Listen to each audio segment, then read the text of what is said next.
Hello friends, मेरा नाम आसिफ खान है और 10th क्लास गणित चैनल में आपका फिर से एक नई वीडियो के साथ स्वागत है।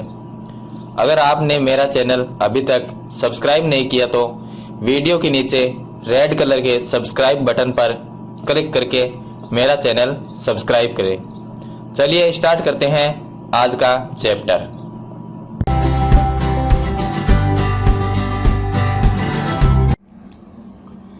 चलिए शुरू करते हैं आज का क्वेश्चन हमारा वो चैप्टर 14 का है, एक्सरसाइज है वो 14.1 और क्वेश्चन नंबर फर्स्ट है इसका, जो आज ही मैंने स्टार्ट किया है। इससे पहले मैं आपको बता दूं, अगर आपने मेरा चैनल 10th क्लास गणित अभी तक सब्सक्राइब नहीं किया है तो जल्द से वीडियो के नीचे रेड कलर के सब्सक्राइब बटन पर क्लिक करके मेरे चैनल को सब्सक्राइब करें। अगर आपको क्वेश्चन पसंद आए तो लाइक और शेयर जरूर कीजिए। तो चलिए आज का क्वेश्चन है वो स्टार्ट करते हैं। आज का क्वेश्चन में हमें ज्ञात करना है माध्य। इस चैप्टर में तीन चीजें हैं, माध्य, बहुलक और माध्यिका। तो अभी मैं आपको माध्य बताऊंगा क्योंकि माध्य का क्वेश्चन है वही हम स्टार्ट कर रहे हैं। इसके बाद में जब माध्यिका और बहुलक के क्वेश्चन आएंगे तब मैं आपका उनको थोड़ा गाइड दे दूंगा और उसके बाद में उनके जो क्वेश्चन है वो स्टार्ट करेंगे। तो चलिए आज फर्स्ट क्वेश्चन है जो माध्य का है। माध्य में मैंने आपको इसकी जो गाइड बताई है माध्य की, उसमें मैंने तीन फॉर्मूले भी बताए हैं आपको। इस आप मेरी बनाई हुई वीडियो में देख सकते हैं। तो इसमें हमें माध्य ज्ञात करना है। माध्य के तीन फॉर्मूले हैं, जो हमको अच्छा लगेगा उस फॉर्मूले से हम माध्य ज्ञात कर सकते हैं। तो इसमें माध्य हम ज्ञात करेंगे वो सिंपल साधारण सूत्र से ज्ञात करेंगे, जिसको हम प्रत्यक्ष विधि कहते हैं।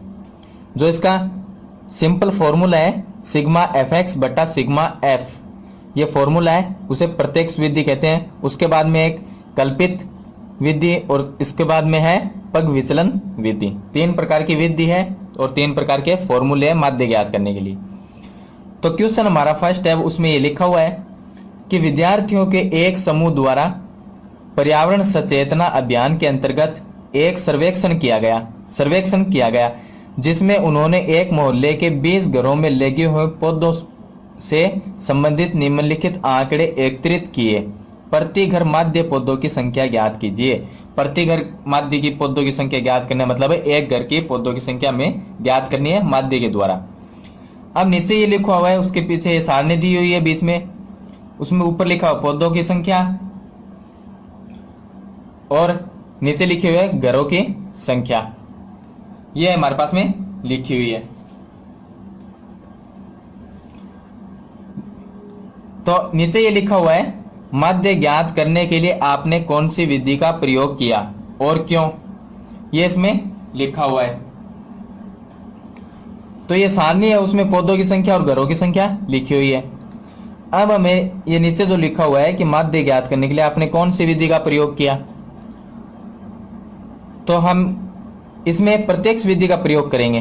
तो अगर आप लिखना चाहे तो इसमें लिख सकते हैं माध्य ज्ञात करने के लिए हमें प्रत्यक्ष विधि का प्रयोग किया, क्योंकि सारणी में दिए हुए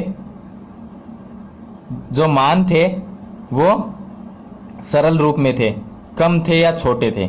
इसका मतलब यह है कि प्रत्यक्ष विधि का प्रयोग हम कब करते हैं, जब सारणी में जो मान दिए हुए हैं वो मान की वैल्यू है उसकी वो बड़ी ना हो, छोटे छोटे मान दिए हुए हैं। जैसे यहाँ पर 0 से 2, 2 से 4, 4 से 6, सब छोटे छोटे मान है। नीचे लिखा हो 1, 2, 1, 5, 6, 2, 3, ये सब छोटे छोटे मान है। अगर इनकी वैल्यू अगर बड़ी बड़ी आ जाए तो वहां पर हम कल्पित माध्य विधि या पग विचलन विधि का प्रयोग कर सकते हैं। लेकिन इसमें हम क्या करेंगे, प्रत्यक्ष विधि का प्रयोग करेंगे। तो आप लिख सकते हैं कि माध्य ज्ञात करने के लिए हमने प्रत्यक्ष विधि का प्रयोग किया। चलिए स्टार्ट करते हैं आंसर में अब आपको बता दूं मैं प्रत्यक्ष विधि से माध्य कैसे ज्ञात करते हैं। तो जो हमने लिखा पौधों की संख्या 0 से यहाँ पर 2, 2 से 4, 4 से 6, 6 से 8, 8 से 10, 10 से 12, 12 से 14, ये लिखी हुई है। तो ये अंतराल है, क्योंकि इनके बीच में अंतर है। 0 से 2 के बीच में कितना अंतर है? 2 का। 2 से 4 के बीच में कितना अंतर है? यहाँ पर भी 2 का। 4 से 6 के बीच में भी 2 का अंतर है। तो यहाँ पर ये सब अंतराल में दी हुई संख्या है, तो यहाँ पर ये अंतराल हो गया। तो यहाँ पर लिख देंगे पौधों की संख्या अंतराल के रूप में दी हुई है, तो हम यहाँ पर लिख देंगे 0 से 2, 2 से 4, 4 से 6, 6 से 8, 8 से 10, 10 से 12 और 12 से 14। ये लास्ट तक यहाँ पर दी हुई है 12 से 14। चलिए इसकी सारणी बनाते हैं, इसकी सारणी बना लेंगे। अब ये पौधों की संख्या अंतराल में हो गई। अब उसके बाद में घरों की संख्या ये है f, तो यहां पर लिख देंगे घरों की संख्या, ये इसको f बोलते हैं, जो मैंने आपको इसके फॉर्मूले में बताया था सिग्मा f, वो जो f है वो ये f है। तो ये f हो गया। f की संख्या लिख लेते हैं 1 2 1 5 6 2 3। ये संख्या हमने लिख ली। अब उसके बाद में ये अंतराल हो गया, ये f हो गई। अब फॉर्मूला हमारा क्या है? चलिए मैं फॉर्मूला लिख के बता देता हूं आपको। फॉर्मूला इसका वो ये है x बार बराबर सिग्मा एफ एक्स बट्टा सिग्मा एफ, ये फॉर्मूला है। तो इस फॉर्मूले में क्या सिग्मा एक्स बार का मतलब है ये हो गया माध्य, उसके बाद में सिग्मा है इसका मतलब जोड़ हो गया, एफ है जो हमें यहाँ पर दिया हुआ है घरों की संख्या, ये एफ दी हुई है, ये भी हमें निकालने की जरूरत नहीं। एक्स बच गया, ये एक्स हम निकालेंगे, तो एक्स की लाइन यहाँ पर बनाएंगे, यहाँ पर लिख देंगे एक्स। अब x कैसे निकालते हैं वो मैं आपको बता देता हूं। जो अंतराल में दिया गया है 0 से 2, इसके दोनों के बीच की संख्या क्या है? 1 है, तो यहां पर 1 लिख देंगे। उसके बाद में 2 और 4, इनके बीच की संख्या क्या है? वो है 3, वो लिख देंगे। 4 और 6 के बीच में कौन सी संख्या आती है? यहां पर 5 आती है। 6 8 के बीच की संख्या 7, 8 और 10 के बीच की 9, और 10 और 12 के बीच की 11, और 12 और 14 के बीच की 13। ये इन बीच की संख्या है, वो लिख देंगे, तो वो हो गया हमारे पास में x की लाइन। अब हमें फॉर्मूले में क्या दिया हुआ है? x भी निकाल लिया। अब यहां पर fx, ये दोनों एक दूसरे के मल्टीप्लाई है, तो अब निकालेंगे हम fx की लाइन। तो यहां पर लिखेंगे fx, इसकी लाइन बनाएंगे। इसकी लाइन कैसे बनाएंगे? ये f की लाइन है, ये x की लाइन है, एक एक बार करके सभी संख्या से मल्टीप्लाई करेंगे, तो मल्टीप्लाई करके इसको हम लिख लेंगे। चलिए लिखते हैं इसको। पहले है 1 को 1 से मल्टीप्लाई करेंगे तो आएगा 1, तो यहां पर लिख देंगे 1। 2 को 3 से मल्टीप्लाई करेंगे 6 आएगा। 1 को 5 से मल्टीप्लाई करेंगे 5 आएगा। एक दूसरे के जो सामने की संख्या उनको मल्टीप्लाई करना है। 5 को 7 से मल्टीप्लाई करेंगे 35। उसके बाद में 6 को 9 से मल्टीप्लाई करेंगे, ये आएगा 54।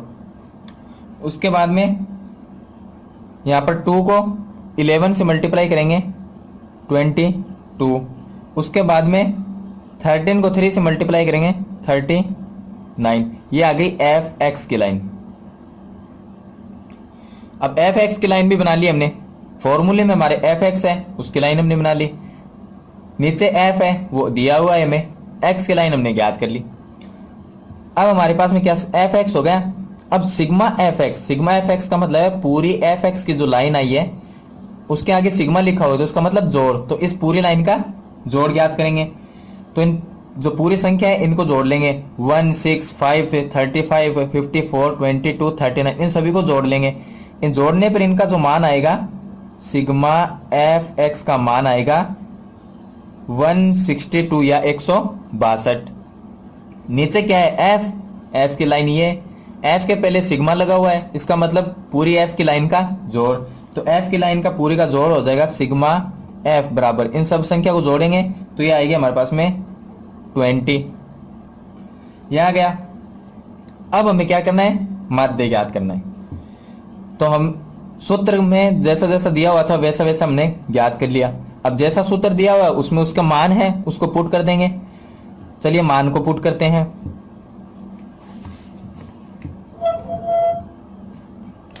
अब लिखा हुआ है माध्य x बार, तो यहां पर लिखेंगे माध्य x बार बराबर सिग्मा fx बट्टा सिग्मा f, ये हमारा फॉर्मूला है।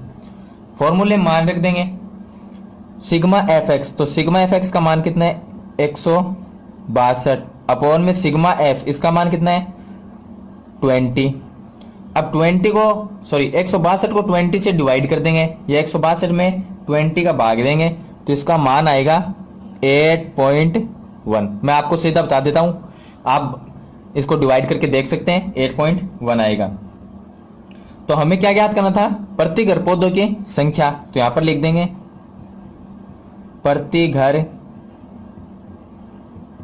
पौधों की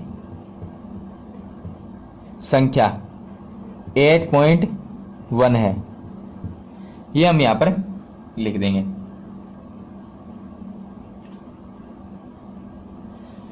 तो प्रति घर पौधों की संख्या है, उसका जो माध्य है वो 8.1 है। तो प्रति घर पौधों की संख्या यहां पर नीचे लिख देंगे का माध्य 8.1 है, ये हो गया। तो ये इसका आंसर हो गया। तो ये था हमारा पहला क्वेश्चन, जिसमें प्रत्यक्ष विधि या सिंपल फॉर्मूले से माध्य किस तरह से ज्ञात करना है। अगर हम चाहे तो किसी भी माध्य को इसी प्रत्यक्ष विधि से ज्ञात कर सकते हैं, या सिंपल फॉर्मूले से हम ज्ञात कर सकते हैं। इसमें जितने भी क्वेश्चन हैं उन सभी क्वेश्चन को हम इस सिंपल फॉर्मूले से ज्ञात कर सकते हैं। लेकिन क्या है कि क्वेश्चन में हमें यह दिया जाता है कि किसी एक विधि से ज्ञात कीजिए, तो हम प्रत्यक्ष विधि से भी ज्ञात कर सकते हैं, या कल्पित माध्य विधि से ज्ञात कर सकते हैं, पग विचलन विधि से।